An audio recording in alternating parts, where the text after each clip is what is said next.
Hi everyone, how are you? Welcome back to my channel, Sean. Today we are going to learn the story of a girl named Natalia Kampusch, a girl who was kidnapped for 8 years.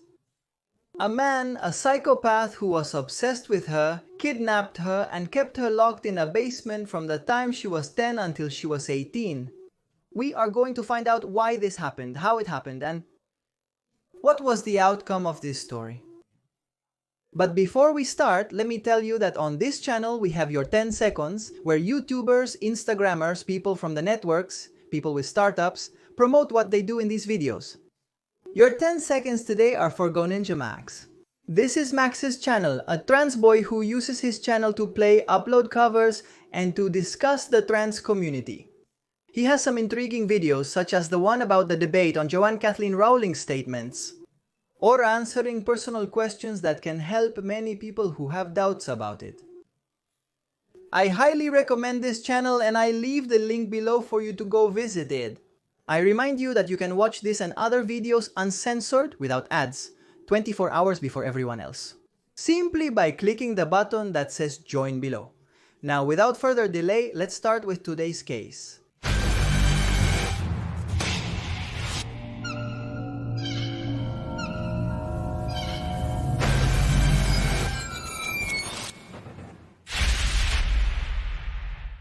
Natalia Kampusch was born in Vienna, Austria, on February 17, 1988. She is the daughter of Brigitte Sirny and Ludwig Koch. She has two older siblings. Her parents had divorced when she was little, so she spent some days of the week with her mother, others with her father. But her stable place of residence was her mother's house. In a way, she felt guilty about her parents' daily fights. This caused her depression and insecurities, which were exacerbated by the bullying she suffered at school for being slightly overweight. Her life at this moment was not really the best. Natalia had returned from a vacation with her father a day before her kidnapping. They had gone on a trip to Hungary because her father had a small house there. Her mother had been very strict about the time at which Natalia had to return home, but her father was late in dropping her off. This, of course, led to a new argument. Natalia defended her father, resulting in a fight with her mother. That night, she went to bed angry and without speaking. What she didn't know is that she would never speak to her mother again for the next 8 years. The next day, March 2nd, 1998, Natalia left her residence in the Viennese district of Donnerstadt to go to school. She didn't tell anyone, she just got up, grabbed her things and left. The custom was, of course, for her mother to drive her to school, but on this occasion she decided to go alone, walking. After walking several blocks, she saw a white van on a lonely street and there was a man leaning against this van. Natalia suspected something when she saw this man. Something warned her that it was dangerous, but she decided to go ahead anyway. She exchanged glances with this man, kept walking, but just as she passed him, the man picked her up and put her in his van.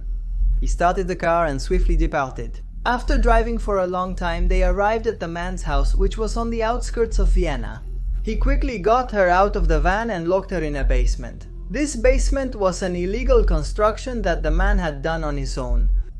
It was a 5 square meter room that simply had a toilet, a sink, and nothing else. No sunlight came in, and it was isolated from the rest of the house by a steel door. But who was the man who had kidnapped Natalia? His name was Wolfgang. He was 36 years old. He was an electronic technician at Siemens company. This man was quite introverted. He had trouble socializing. His colleagues said they had never seen him with a partner. In addition to this, they saw him as a weird and misogynistic guy who was always speaking ill of women. For his part, Wolfgang had created in his head the image of an ideal woman, a submissive, quiet woman who would accept all his orders. His goal was to be able to mold this ideal woman, and that's why he had kidnapped Natalia. The day after the kidnapping, Wolfgang brought blankets, coats, and food to the basement. When Natalia first saw him, she immediately asked if he intended to kill her. He told her no, that he had simply kidnapped her to ask for a ransom. Then she asked him if he was going to abuse her, and the kidnapper told her no because she was very young. From that first day, Natalia realized that her kidnapper was an insecure guy who didn't really know what he was doing and had no plan laid out. So she took advantage and started asking him for things, food, clothes, and so on, and he also began to indulge her with these requests to keep her happy. Likewise, he made the girl believe that he had already asked for the ransom, but her parents had decided not to pay it because they didn't love her. Meanwhile, the police had been alerted to the situation. They began to investigate and found a girl who said she saw a man force a girl into a white van against her will. So the investigators immediately started looking for men who owned a white van. In the midst of the investigation, they came across Wolfgang's house and van. They went to question him, and by that time he had filled the van with wires, construction materials, and tools, as if he had been using it for work. They asked him what he had been doing on November 2nd, and he said he had been working at home. The thing is, the police didn't put much more effort than that, and the investigation stopped there. After 6 months of kidnapping, Wolfgang's attitude changed drastically. He stopped being that kind man who pleased his captive in everything she asked for and became an abuser. He started yelling at her all the time, hitting her and treating her very badly. At the same time, they began to have a more direct interaction in the rest of the house. Wolfgang allowed her to leave the room to bathe in the main bathroom of the home, which was on the first floor. Moreover, he started psychologically manipulating Natalia, so that she would forget her own name, forget her family, her friends, forget all her old life, and accept the new one she was living. And in turn also accept the name that he had given her. Viviana, alongside the abuse, began to ration her food as punishment. This led to a rapid and dangerous weight loss in Natalia.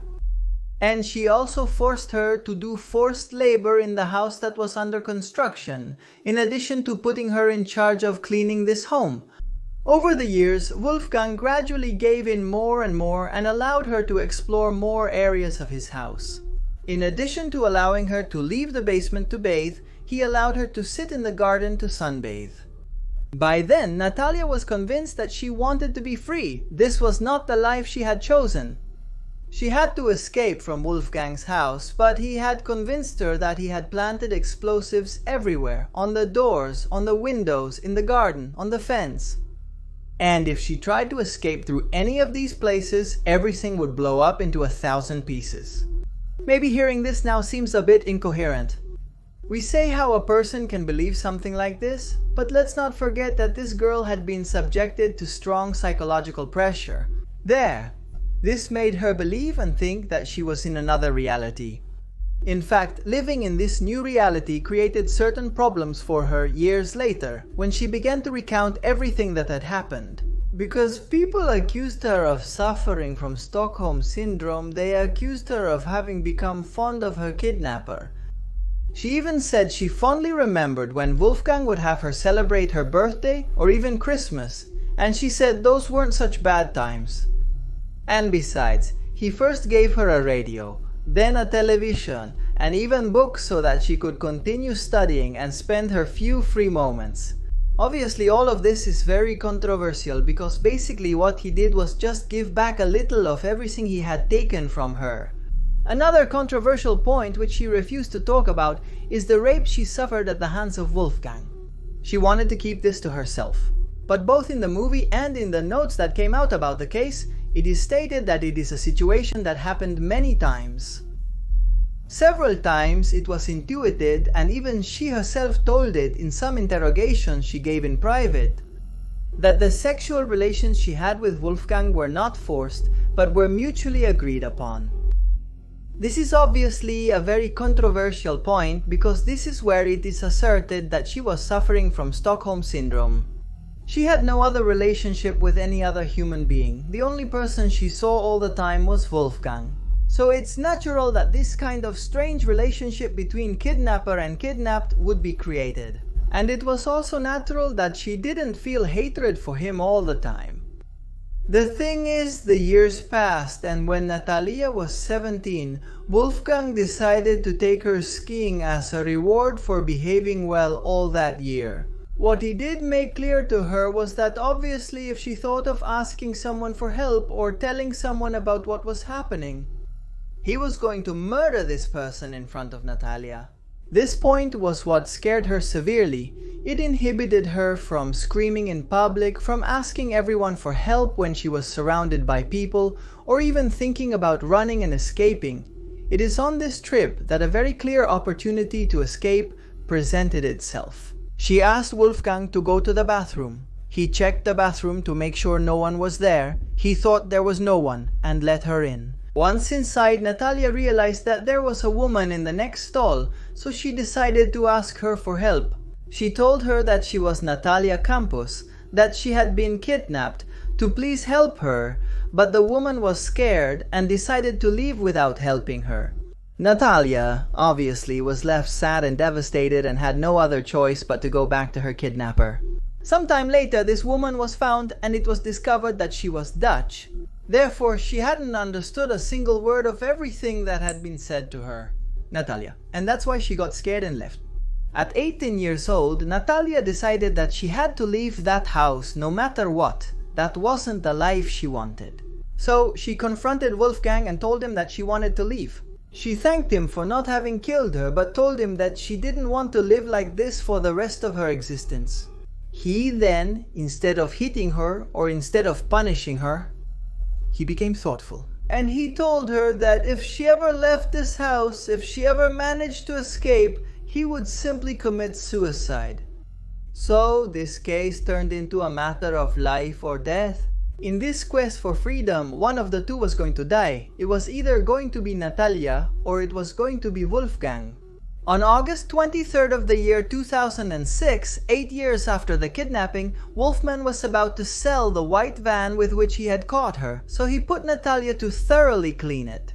They were in the middle of that when he received a call on his cell phone, but since he had poor signal, he moved inside the house to hear better.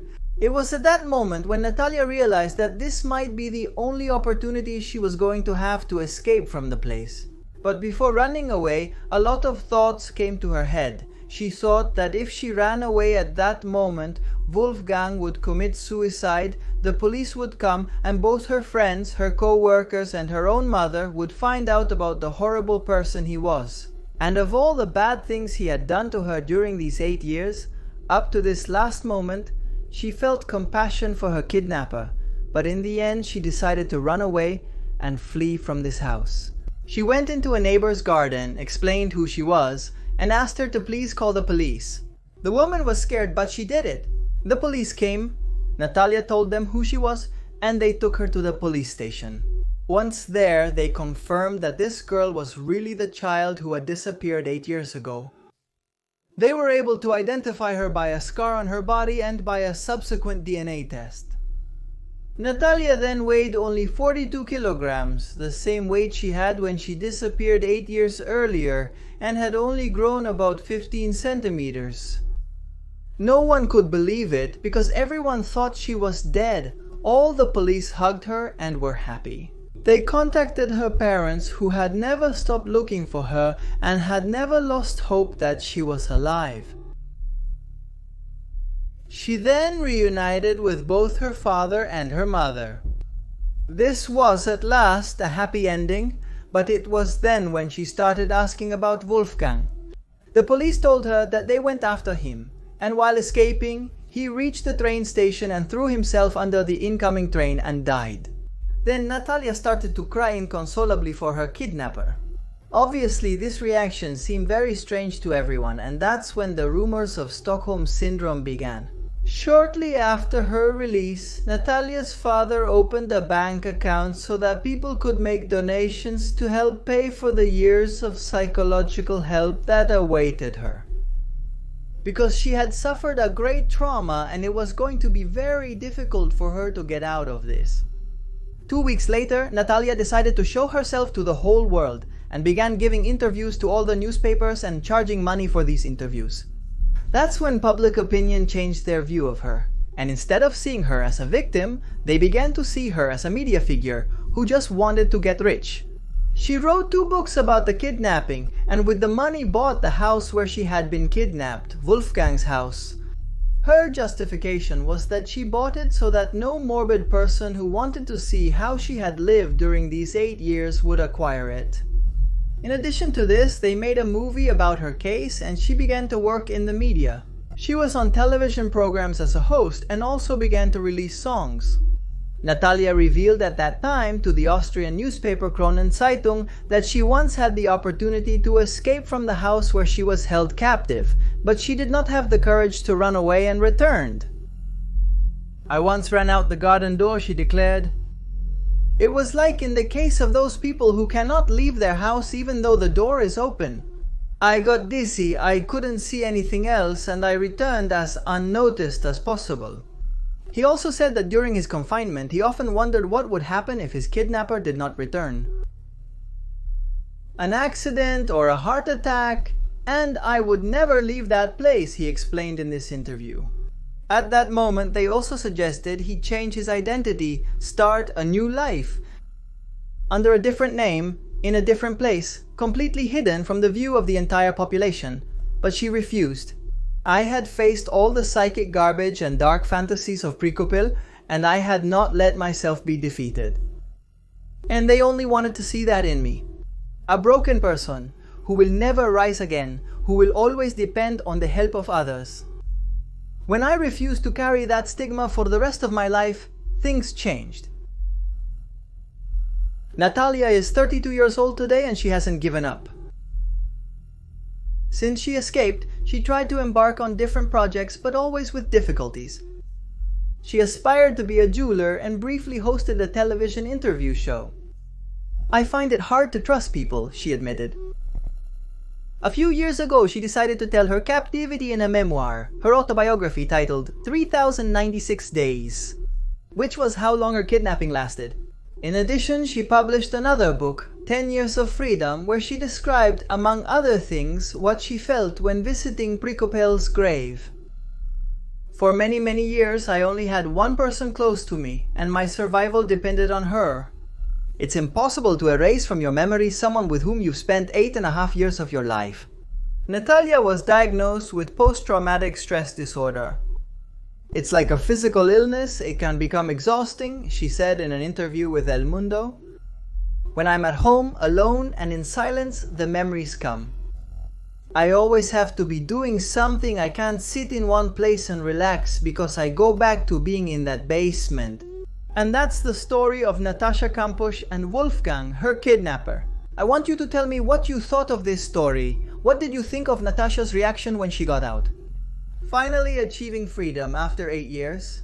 Leave your comments here. Also leave suggestions of cases you would like to see on this channel. I tell you that I have a new channel. In case you didn't know, it's called The Day. I leave the link here below for you to go and subscribe. I also leave you some recommendations at the end of this video. If you want to see this and other videos uncensored, without ads, 24 hours before the rest, just hit the button that says join here below. My name is Magnus Mephisto. We will surely see each other in the next video. Goodbye.